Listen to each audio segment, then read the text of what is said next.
نحمدك يا من شرح صدورنا ونور قلوبنا واطلع رسوله على علوم الأولين والآخرين وعلمه علما ما كان وما يكون والصلاة والسلام على من كان نبيا وآدم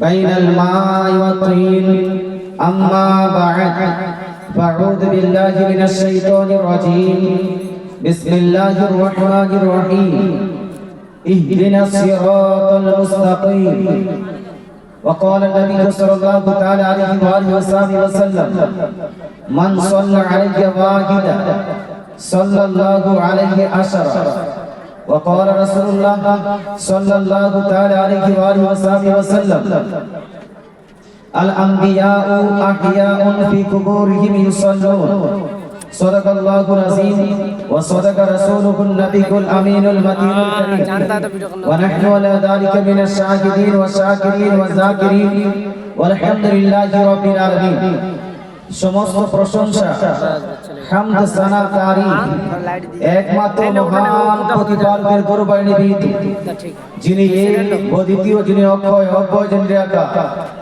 যিনি নিরাকার নিরাকার নিরাকার যে মহান রব্বুল আলামিনের প্রসঙ্গে আপনার আমার সারা বিশ্বের মানুষের বিশ্বাস এবং আকীদা হলো কুল কায়নাতকে এই পৃথিবীকে সৃষ্টি করেছেন কে?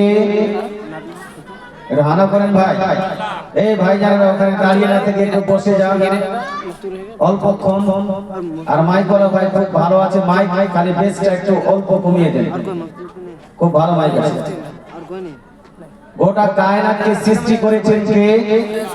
আল্লাহ। গাছপালা, নদী, নালা, পাহাড়, পর্বত, কীট পতঙ্গ যা কিছু দেখছেন প্রতিটি জিনিসের সৃষ্টিকর্তা হলেন একমাত্র কে? আল্লাহ। আল্লাহ ব্যতীত অন্য কাউকে যদি কোনো জিনিসের সৃষ্টিকর্তা মেনে নেওয়া হয়, আল্লাহ ছাড়া অন্য কাউকে যদি ক্রিয়েটর সৃষ্টিকর্তা মানা হয়, এটা হয়ে যাবে শিরকি কাজ। এটা কি? শিরকি কাজ। আর পৃথিবীর মধ্যে মুসলমান যতগুলো মানুষ গুনাহ করে,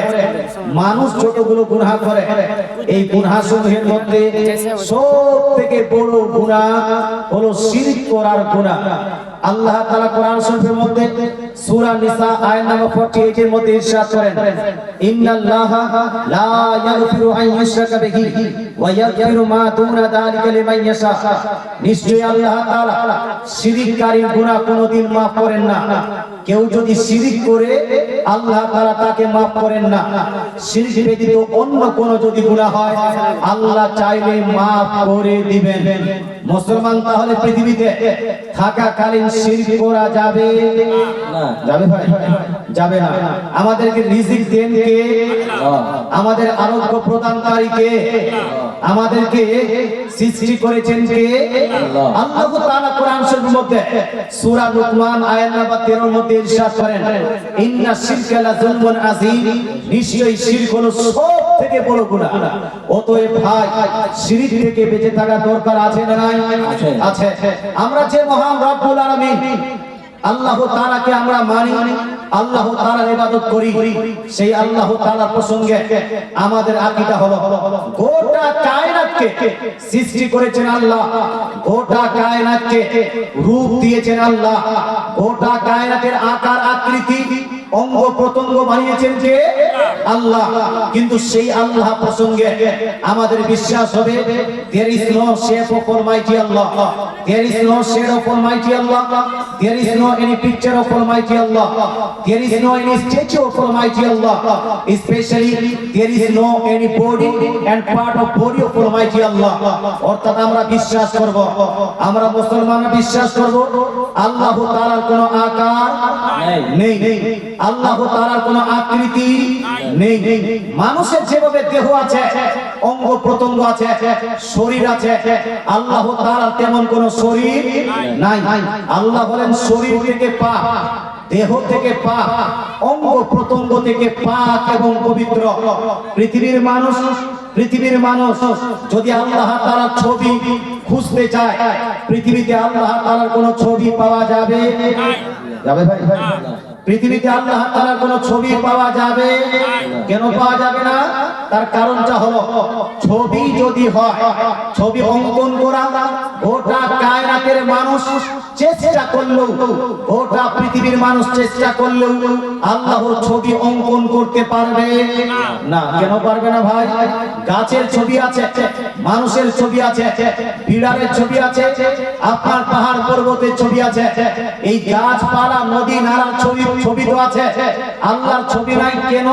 তার কারণটা হলো ছবি থাকে তার যার আকার আকৃতি আছে, ছবি অঙ্কন করা যাবে তার যার শেপ এন্ড সাইজ আছে, কতটা লম্বা কতটা চওড়া, এটা যদি না বুঝতে পারেন, না বলতে পারেন, তাহলে আপনি ছবিটা অঙ্কন করতে পারবেন না। কতটা লম্বা করতে হবে, কতটা চওড়া করতে হবে, কতটা আপনার মোটা করতে হবে, এটার জন্য শেপ এন্ড সাইজ লাগবে, এটার জন্য আকার আকৃতি লাগবে, এটার জন্য দেহ অঙ্গ লাগবে। মুসলমান দেহ অঙ্গ আকার আকৃতি শেপ এন্ড সাইজ না থাকলে ছবি অঙ্কন করা যায় না। বিধায় আল্লাহ তাআলার অঙ্কন ছবি অঙ্কন কেউ করতে পারেনি, আগামীতেও করতে পারবে না। পৃথিবীতে আল্লাহ তাআলার কোনো মূর্তি আছে ভাই? ভাই আছে? আমরা কিন্তু মূর্তি পূজারী নই। মূর্তি পূজারী? পৃথিবীতে আল্লাহ তাআলার কোনো মূর্তি পাওয়া যাবে না। অতএব কেউ যদি দুর্গার পূজা করে, কালীর পূজা করে, লক্ষ্মীর পূজা করে, অথবা বিশ্বরী পূজা করে, বিশ্বরী পূজা করার পরে, লক্ষ্মী পূজা করার পরে, দুর্গা পূজা করার পরে, সরস্বতী পূজা করার পরে, আর ওই লোহালক্ষ্মীর পূজাটার নাম কি? বিশ্বকর্মা পূজা করার পরে কেউ যদি বলে আমি আল্লাহর ইবাদত করলাম, এই পূজার মাধ্যমে আল্লাহর ইবাদত করা হবে?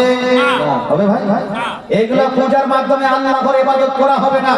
এই জন্য কে কি করছে এটা নিয়ে আমাদের যায় আসে না।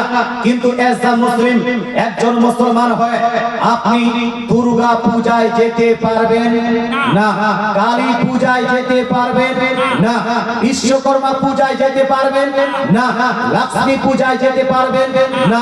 এটা যাওয়া, পার্টিসিপেট করা, এটা হলো কমসে কম হারাম। কমসে কম কি? হারাম।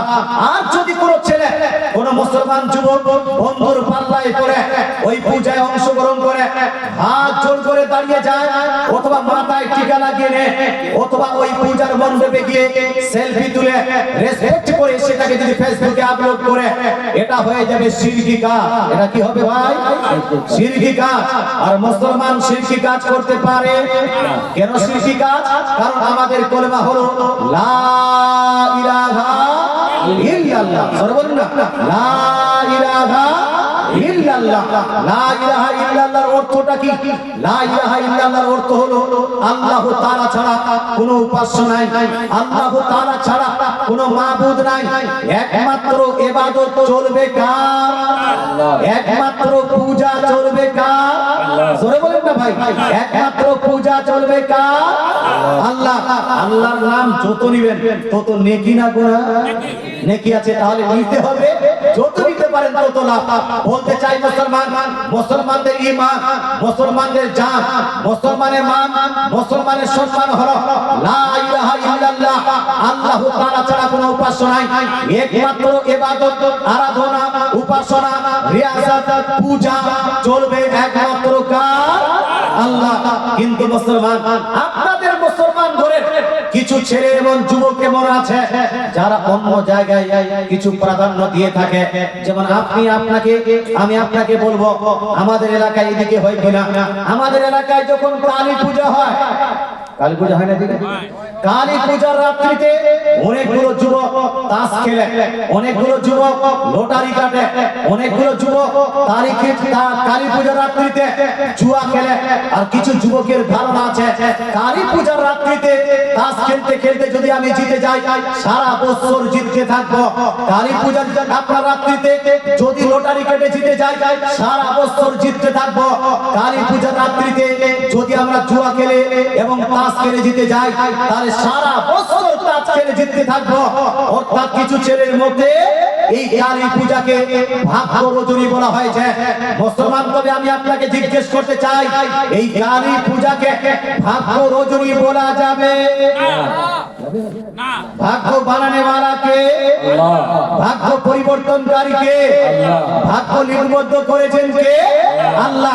ভাগ্য যদি লিপিবদ্ধ করেন আল্লাহ, ভাগ্য পরিবর্তনকারী যদি হন আল্লাহ, ভাগ্য পরিবর্তন করতে পারেন একমাত্র যদি আল্লাহ, তাহলে কালী পূজার রাত্রিকে অ্যাজ আ মুসলিম, একজন মুসলমান হয়ে আপনি ভাগ্য রজনী বলতে পারে না।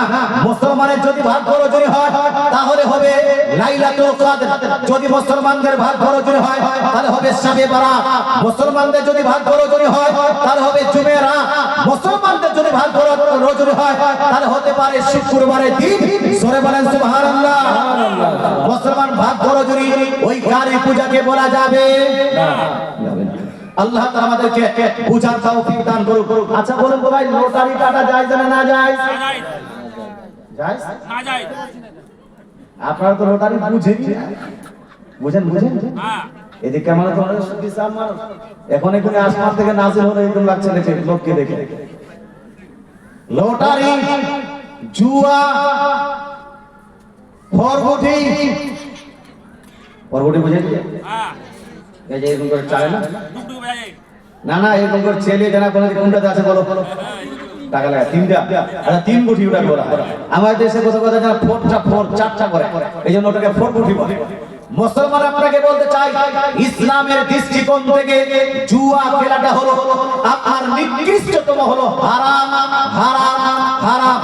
কুকুরের মাংস যেভাবে মুসলমানদের জন্য হারাম করে দেওয়া হয়েছে, শুকুরের মাংস যেভাবে মুসলমানদের জন্য হারাম করে দেওয়া হয়েছে, তদ্রূপ জুয়া খেলাকেও মুসলমানদের জন্য, গ্যাম্বলিংকে মুসলমানদের জন্য হারাম করে দেওয়া হয়েছে। কোন প্রকৃত মুসলমান এই কাজ করতে পারে না। জুয়ার একটা প্রকার, জুয়ার একটা অংশ হলো লটারি কাটা, কথা বোঝা গেল? জুয়ার একটা অংশ হলো লটারি কাটা, অতএব লটারি কাটা যাবে না। মুসলমান জুয়ার একটা অংশ হলো এই যে আপনার আইপিএল খেলা হয়, আইপিএল এ ড্রিম 11 জুয়ারি অংশ, মাই 11 সার্কেল জুয়ারি অংশ, প্রোবো গেম জুয়ারি অংশ। অতএব যেখানে টাকা দিয়ে খেলতে হবে, আপনি জিতলে অনেকগুলো টাকা পাবেন, এই সব জুয়ারি যদি অংশ হয়, অতএব কোন মুসলমান ড্রিম 11 খেলতে পারবে না, কোন মুসলমান মাই 11 সার্কেল খেলতে পারবে না, কোন মুসলমান ঘরে ছেলে আইপিএল এর প্রোবো গেম খেলতে পারবে না, কোন মুসলমান ঘরে ছেলে আইপিএল এর এসটিএমএল খেলতে পারবে না। তদ্রূপ ভাই আপনাদের বলতে চাই, অ্যাজ আ মুসলিম, একজন মুসলমান হয়ে আপনি ফ্রি ফায়ার খেলতে পারবেন। খেলতে যদি চান, খেলা হলো তিনটা যায়, কয়টা খেলা যায়? জোরে বলেন কয়টা খেলা যায়? আপনারা কি রাগ করছেন ভাই? যারা যারা শুনতে চান একটু হাত তুলে বলুন তো ইয়া রাসূলুল্লাহ। পৃথিবীর মধ্যে মুসলমানদের জন্য সুনান তিরমিজি শরীফে হাদিস, নবীজি তিনটি খেলাকে জায়েজ করেছেন। তিনটি খেলা কি কি? এক ঘোড়সওয়ারি, ঘোড়া দৌড়াদৌড়ি করা, এই ঘোড়সওয়ারি এটা হলো জায়েজ। দুই তীরন্দাজি করা, নিশানাবাজি করা, এটা হলো জায়েজ। প্রথম যুগে, প্রারম্ভিক ইসলামিক যুগে যেহেতু জিহাদ করতে হতো, জিহাদ হতো ঘোড়ার পিঠে চেপে, এইজন্য ঘোড়া নিয়ে দৌড়াদৌড়ি করে কম্পিটিশন করা, এটা হলো জায়েজ। তীরন্দাজি করা, এটা হলো জায়েজ। আর স্ত্রীর মন আপনার ফ্রি করার জন্য স্ত্রীর সঙ্গে খেলা করা, এইটা হলো জায়েজ। স্ত্রীর সঙ্গে খেলা করা মানে হলো স্ত্রী গোটা দিন কাজ করেছে, মন ভালো নাই, তো রাত্রিবেলা একটু হাঁটাচলা করলেন, তার সঙ্গে একটু দৌড়াদৌড়ি করলেন, তবে ওই আপনার মেন রোডে যাবেন না। না হাই রোডে আপনার বহুকে নিয়ে যদি দৌড়াদৌড়ি করেন, তা মানুষ কি বলবে ভাই? না না না, মুসলমান কেউ যেন না